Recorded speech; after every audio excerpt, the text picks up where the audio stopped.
In March 2026, 33 engines roared to life at the southern tip of Texas.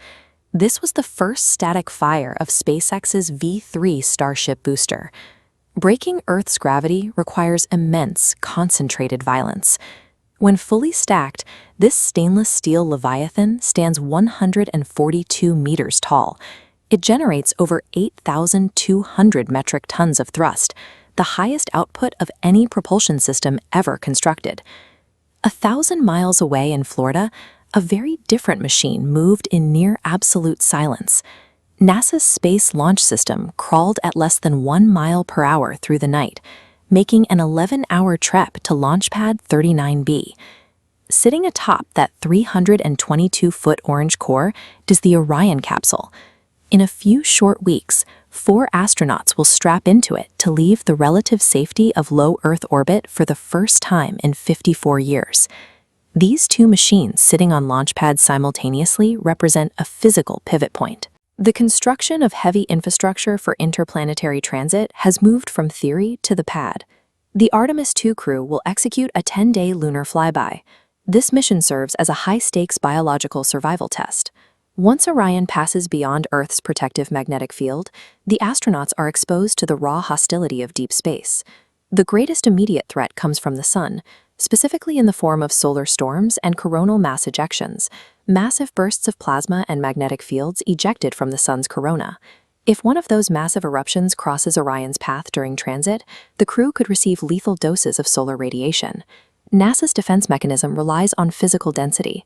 The Orion capsule features a reconfigurable cabin mass, allowing astronauts to physically shift their equipment to thicken the walls facing the incoming storm, creating a dense barrier against the radiation.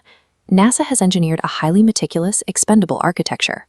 It is a custom-built corridor designed to prove that human biology can survive the extreme hazards of the deep space crucible.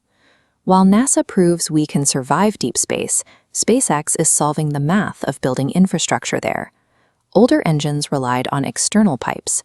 Raptor 3 internalizes plumbing, stripping dead weight. Each lighter unit achieves 280 tons of thrust. A 33-engine booster carries 200 metric tons to orbit. Deep space transit requires orbital refueling, docking ships to transfer propellant. Mastering orbital refueling with the V3 architecture creates an orbital gas station. Without it, permanent moon bases and Mars colonies remain mathematically impossible. This American push to build a cislunar bridge, the physical and logistical corridor between Earth and the Moon, occurs amid intense international competition. Later in 2026, China will launch the Chang'e 7 mission. It is a multi-vehicle expedition specifically targeting the rugged, heavily cratered terrain of the lunar South Pole. The strategic objective of these global missions is specific.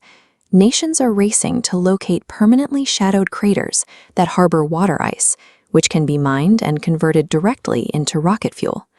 These missions compete for the physical real estate and raw material resources necessary to fuel a self-sustaining lunar economy.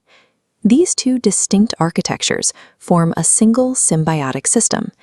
NASA is mapping the high-reliability safety corridor required to keep human beings alive, while SpaceX builds the heavy freight logistics to supply it with cargo.